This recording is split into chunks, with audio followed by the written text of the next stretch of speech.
வணக்கம் friends, welcome to Tamil புத்தகம் channel. இன்றைக்கி நம்ம வீடியோவில் பார்க்க போகிறது போன மாதம் நான் என்னென்ன புத்தகங்கள் படித்தேங்கிறத பார்க்கலாம். வாங்க வீடியோக்குள்ளே போகலாம். முதல் புத்தகம் பார்த்தீங்கன்னா எஸ்தர் புத்தகம். இந்த புத்தகம் பார்த்தீங்கன்னா யார் எழுதுனதுன்னு பாருங்கள், வண்ணநிலவன் ஐயா எழுதுனது. இந்த புத்தகத்தில் ஒரு 11 சிறு கதைகளை கொண்ட ஒரு தொகுப்பு தான் இந்த புத்தகம். ரொம்பவே அருமையான புத்தகங்க, கண்டிப்பாக நீங்கள் வாசிக்க வேண்டிய புத்தகம். இந்த புத்தகத்தில் எஸ்தர்னு ஒரு கதையே இருக்குது. அந்த கதையில் பார்த்தீங்கன்னா அந்த எஸ்தருங்கிற ஒரு கதாபாத்திரம் ஒரு சித்தி கதாபாத்திரம் தாங்க. ஆனால் அந்த கதாபாத்திரத்தை அவ்வளோ ஆளுமையாக அழுத்தமான கதாபாத்திரமாக அவர் கொடுத்துருப்பாரு. ரொம்பவே அருமையாக இருக்கும் வாசிக்கவே. நீங்கள் கண்டிப்பாக படித்து பாருங்கள். அதே மாதிரி அந்த கதையில் இன்னொரு விஷயம் எனக்கு ஆழமாக பாதித்தது என்னன்னு பார்த்தீங்கன்னா, அந்த எஸ்தர் கதையில் ஒரு இருட்டை பற்றி சொல்லியிருப்பாங்க.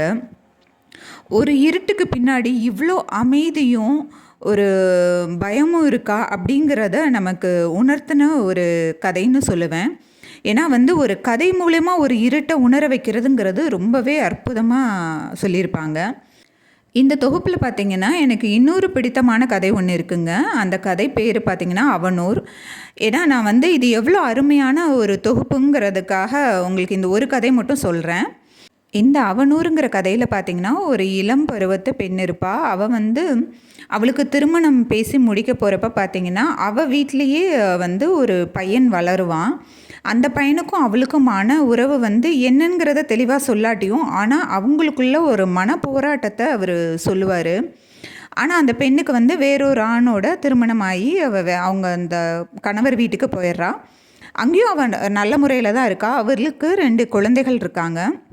ஆனாலும் அவள் பிறந்த வீட்டுக்கு வர்றப்ப அவள் அந்த கேள்விகளை கேட்குறான். அந்த பையன் என்னானா, எங்கே போனான்னு சொல்லி கேட்குறான். அவங்களும் ஆனால் அதுக்கு என்ன பதில் சொல்கிறாங்கன்னா, உன் திருமணம் நடந்ததுக்கப்புறமே அந்த பையன் இந்த வீட்டை விட்டு போயிட்டாங்கிறத சொல்கிறாங்க. அவள் வீட்டில் சந்தோஷமாக தான் இருக்கா. இருந்தாலுமே அப்பப்போ இந்த நினைவுகள் வந்துட்டு போகுது. பார்த்திங்கன்னா அவங்க கணவருக்குமே ஒரு கட்டத்தில் இந்த இது தெரிய வருது. அவருமே இவகிட்ட அதை பற்றி கேட்குறப்ப இவ எந்த பதிலுமே சொல்லாமல் இருக்கா. அப்போ கூட அந்த கணவர் இவளோட உணர்வுகளுக்கு மதிப்பு கொடுத்து அவர் எந்த கேள்வியும் திரும்ப கேட்காம அதை அப்படியே விட்டுறாரு. இப்படி ஒரு சூழ்நிலையில் அவங்க ஒரு ரயில் பயணம் மேற்கொள்கிறாங்க. அப்போ பார்த்திங்கன்னா அந்த குழந்தைக்கு பால் தீந்துருதுன்னு சொல்லிட்டு ட்ரெயின் நிற்கிறப்ப அவங்க பால் வாங்கிறதுக்காக அந்த கணவர் இறங்கி போகிறாரு. பிளாட்ஃபாரத்தில் இறங்கி போகிறப்ப பார்த்திங்கன்னா அவர் இந்த மனைவியை கூப்பிட்றாரு, ஒரு நிமிஷம் நீங்கள் வாயேன் அப்படின்னு சொல்லிட்டு. அந்த பொண்ணும் இறங்கி போகிறா, என்னடா நம்ம வீட்டுக்காரர் கூப்பிட்றாருன்னு சொல்லிட்டு. பார்த்திங்கன்னா அந்த டிக்கெட் கவுண்டர்கிட்ட நிறைய மக்கள் படுத்திருக்காங்க. அந்த இடத்துல ஒரு தூண்கிட்ட இந்த பையன் உட்காந்துருக்கான். அதை பார்த்தோன்னே இவளுக்கு ரொம்ப ஷாக் ஆயிடுது. தேம்பி தேம்பி அழறா. அந்த கணவர்கிட்டையே அவர் முன்னாடி அவர் மடியில் முகம் புதைச்சிட்டு அவர் ரொம்ப அழுகிறா. அந்த கணவருக்குமே பார்த்திங்கன்னா அவளை என்ன சொல்லி தேத்துறதுன்னு அவருக்கே புரியல. இருந்தாலும் அவர் ஆறுதல் படுத்துகிறாரு. இதோட கதையை முடிச்சிடுறாங்க. உண்மையிலே இந்த கதையை படிக்கிறப்ப நமக்கு என்ன சொல்கிறதுனே தெரியலங்க, அவ்வளோ அருமையாக இருந்துச்சு. நான் சொன்ன விதம் கூட உங்களுக்கு ஈர்க்காமல் இருக்கலாம்.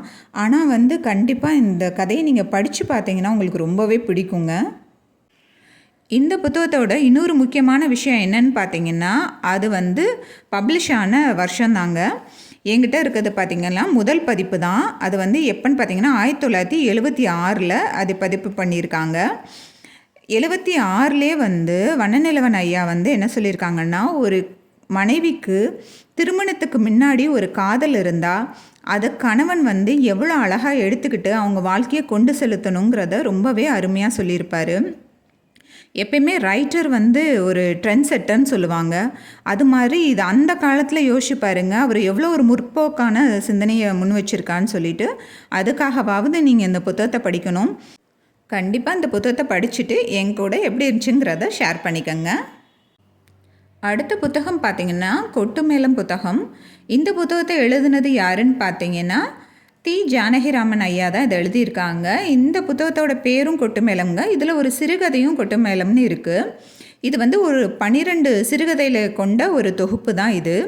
இது பார்த்திங்கன்னா ஒவ்வொரு கதையுமே பார்த்திங்கன்னா 20 பக்கங்களை உடைய ஒரு கதைகளாக தான் இருக்கும் மோரார்லெஸ். இது வந்து ரொம்பவே அருமையான கதைங்க. ஏன்னா வண்ணநிலவன் ஐயா அவர் ஒரு ஜானரில் கதை எழுதினார்னா ஜானகிராமன் ஐயாவோட கதைகள் வேறு ஒரு ஜானரில் இருக்கும். ரெண்டுமே அவ்வளோ அருமையான கதைகள். 2 பேர்த்தோட சிறுகதைகளும் கண்டிப்பாக நீங்கள் முயற்சி பண்ணி பாருங்கள். ரொம்பவே அருமையான நாவல். நீங்கள் கண்டிப்பாக படிக்க வேண்டிய நாவல்னு நான் சொல்லுவேன். இதை படித்து பார்த்துட்டு எப்படி இருந்துச்சுங்கிறத என் கூட கமெண்ட்டில் நீங்கள் ஷேர் பண்ணிக்கோங்க. அடுத்த புத்தகம் பார்த்திங்கன்னா கபாடபுரம். நான் பார்த்தசாரதி ஐயா எழுதுனது. இவர் வந்து சரித்திர நாவல்களை ரொம்ப அருமையாக எழுதுவாருங்க. இது வந்து ஒரு சின்ன நாவல் தான். அவர் எழுதுனதுலேயே ஒரு 155 பக்கங்களை கொண்ட ஒரு சின்ன நாவல் தான். கண்டிப்பாக நீங்கள் வாசித்து பாருங்கள், உங்களுக்கு பிடிக்கும். சரித்திர நாவல்கள் பிரியரெல்லாம் கண்டிப்பாக இவரோட நாவல் ஒன்றையாவது வாசித்து பாருங்கள். இந்த கதையுமே வந்து ரொம்ப சீக்கிரமாக முடிச்சிட்டாங்கன்னு தான் தோணுச்சு. ஒரு குறிப்பிட்ட ஜோன்லேயே அந்த கதை சுற்றி வந்த மாதிரி எனக்கு ஒரு ஃபீல் ஆச்சு. இருந்தாலும் ஓகே, சின்ன நாவல் தான். ஸோ நீங்கள் வந்து கண்டிப்பாக முயற்சி பண்ணி பாருங்கள், உங்களுக்கு பிடிக்கும். படிச்சுட்டு எப்படி இருந்துச்சுங்கிறத என் கூட ஷேர் பண்ணிக்கோங்க. அடுத்த புத்தகம் பார்த்திங்கன்னா நளினி ஜமீலா எழுதின ஒரு பாலியல் தொழிலாளியின் சுயசரிதை. இதை வந்து தமிழில் வந்து குளச்சல் யூசுப் அவங்க தாங்க மொழிபெயர்ப்பு பண்ணியிருக்காங்க. இது கண்டிப்பாக படிக்க வேண்டிய ஒரு புத்தகம். காலச்சுவடு பதிப்பகம் தான் இதை பதிப்பிச்சிருக்காங்க. இந்த நாவலில் பார்த்திங்கன்னா நளினி ஜமீலா அவங்க வந்து அவங்களோட வாழ்க்கையை பற்றி அவ்வளோ உண்மைகளையும் அப்படியே எழுதியிருக்காங்க. உண்மையிலே அதுக்கே ஒரு தனி தைரியம் வேணுங்க. இவங்க பார்த்திங்கன்னா அவங்களோட வாழ்க்கையை ஒரு 7 அத்தியாயமாக பிரித்து கொடுத்துருக்காங்கங்க. ஒவ்வொரு அத்தியாயத்துலேயும் என்னென்ன நடந்துச்சுங்கிறத வரிசையாக கொடுத்துருக்காங்க. உண்மையிலே ஒரு டாபிக் மாதிரி கொடுத்துருக்காங்க அவங்களோட வாழ்க்கையவே. அவங்க பிறந்த ஊர் பார்த்திங்கன்னா கேரளாவில் இருக்க திருச்சூருங்கிற ஊரில் தான் அவங்க பிறந்ததுங்க. அவங்களுமே எல்லா ஒரு இளம் பெண்களுக்குரிய ஆசையில் தான் ஒரு சாதாரணமாக தான் அவங்க திருமண வாழ்க்கையை ஆரம்பிக்குது. அவங்க திருமண வாழ்க்கைக்கு முன்னாடியே அவங்க என்னென்ன மாதிரி பாலியல் துன்பங்களுக்கு உள்ளானாங்கங்கிறதையும் சொல்லியிருக்காங்க. அதுக்கப்புறம் அவங்க கல்யாணம் ஆனதுக்கப்புறமும் அவங்க என்னென்ன மாதிரி பாலியல் தொந்தரவுக்கு ஆளானாங்கங்கிறதையும் சொல்லியிருக்காங்க. அதே மாதிரி இவங்க இந்த தொழிலுக்குள்ளே எப்படி வந்தாங்கங்கிறதையும் ரொம்பவே யதார்த்தமாக சொல்லியிருக்காங்கங்க. கண்டிப்பாக நீங்கள் படித்து பாருங்கள். ஏன்னா பாலியல் தொழிலாளர்கள் வந்து தங்களோட அவலங்களை வெளியே சொல்கிறதே இல்லை. இருந்தாலும் இவங்க வந்து இவ்வளோ ஒரு போல்டாக அவங்களுக்கு நடந்த நிகழ்வுகளை நமக்காக சொல்லியிருக்காங்க. நம்ம குடும்ப வாழ்க்கையில் வாழ்கிற பெண்களுக்கே எவ்வளவோ விதமான பாலியல் துன்பங்கள் வருது. அவங்க வந்து இதவே தொழிலாக எடுத்து செய்கிறவங்களுக்கு கேட்க வாங்க வேணும். அவ்வளோ கொடுமைகள்லாம் நிகழ்ந்துருக்குங்க. கண்டிப்பாக நீங்கள் ஒரு முறையாவது வாசித்து பாருங்கள். ஏன்னா எப்பயுமே நம்ம வந்து ஆப்போசிட் சைடில் இருந்து நீங்கள் பண்ணுறது தப்புன்னு சொல்கிறத விட அவங்க பக்கம் என்ன சொல்கிறாங்கங்கிறத காது கொடுத்தாவது கேட்போம். நம்ம நேரில் போய் யாருக்கிட்டையும் கேட்க முடியாது. ஸோ அவங்க வந்து அவங்களோட வாழ்க்கையை ஒரு புத்தகமாக வெளியிடுறப்ப கண்டிப்பாக வாங்கி படிங்க. ஏன்னா இந்த புத்தகத்து மூலயமா அவங்களோட வாழ்க்கை எப்படி இருக்கும், அவங்களோட உலகமே தனியாக இருக்குங்க. நம்ம உலகத்துக்கும் அவங்க உலகத்துக்கும் ரொம்பவே வித்தியாசங்கள் இருக்குது. நளினி ஜமீலா பார்த்திங்கன்னா ஒரு கட்டத்துக்கு அப்புறம் அவங்களே அதை உணர்றாங்க. நமக்கான குரலை நம்ம தான் கொடுக்கணும்னு சொல்லிட்டு அவங்க செக்ஸ் ஒர்க்கருக்கான ஒரு அமைப்பை ஏற்படுத்தி அவங்களுக்காக நடக்கிற கொடுமைகளை வந்து வெளி உலகத்துக்கு கொண்டு வர்றதுக்காக அவங்க ஒரு அமைப்பை உருவாக்குறாங்க. அவங்களுக்குமே வந்து நிறைய கொடுமைகள் நடக்கும். ஆனால் வந்து அதை கேட்குறதுக்கு ஆள் இல்லைங்கிறதுனால நமக்கு நாமே குரல் கொடுக்கணும்னு சொல்லி அவங்க அந்த ஸ்டெப் எடுக்கிறாங்க. இவங்க பார்த்திங்கன்னா வந்து 2 ஆவணப்படங்கள் தயாரிச்சிருக்காங்க. ஒன்று வந்து ஜுவாலாமுகிகள், இன்னொன்று வந்து எ பீப் இன்டு த சைலன்ஸ்டு அப்படிங்கிற 2 ஆவணப்படங்களும் அவங்க எடுத்திருக்காங்க. யோசிச்சு பாருங்கள், ஒரு செக்ஸ் ஒர்க்கராக இருந்து அவங்க அடுத்த கட்டத்துக்கு அவங்கள மட்டும் நகர்த்தாமல் அவங்க சமுதாயத்தில் உள்ள அடுத்த தலைமுறையும் சேர்த்து நமக்கான குரலை கொடுக்கணும்னு ஒரு போல்டாக ஒரு டெசிஷன் எடுக்கிறாங்க. கண்டிப்பாக இந்த புத்தகத்தை படிச்சுட்டு உங்களோட உணர்வுகளை என் கூட பகிர்ந்துக்கங்க. நளினி ஜமீலா புத்தகம். அடுத்தது பார்த்திங்கன்னா கபாடபுரம். அடுத்தது கொட்டுமேளம், எஸ்தர். இது 4 புத்தகங்களுமே என்கிட்ட புத்தகங்கள் கையில் வச்சு நான் படித்ததுங்க. அடுத்தது பார்த்திங்கன்னா 2 புக்கு நான் குக்கு எஃப்எம்மில் வந்து ஆடியோவாக கேட்டிருக்கேன். அது என்ன புத்தகம்னு பார்த்திங்கன்னா வேலுநாச்சியாரை பற்றின புத்தகமும் குயிலியை பற்றின புத்தகம் தாங்க. வேலுநாச்சியாரை பற்றி நம்ம சொல்கிறப்பே வந்து அவங்களோட ராஜதந்திரத்தெல்லாம் ரொம்பவே அழகாக அந்த கதையில் சொல்லியிருப்பாங்க.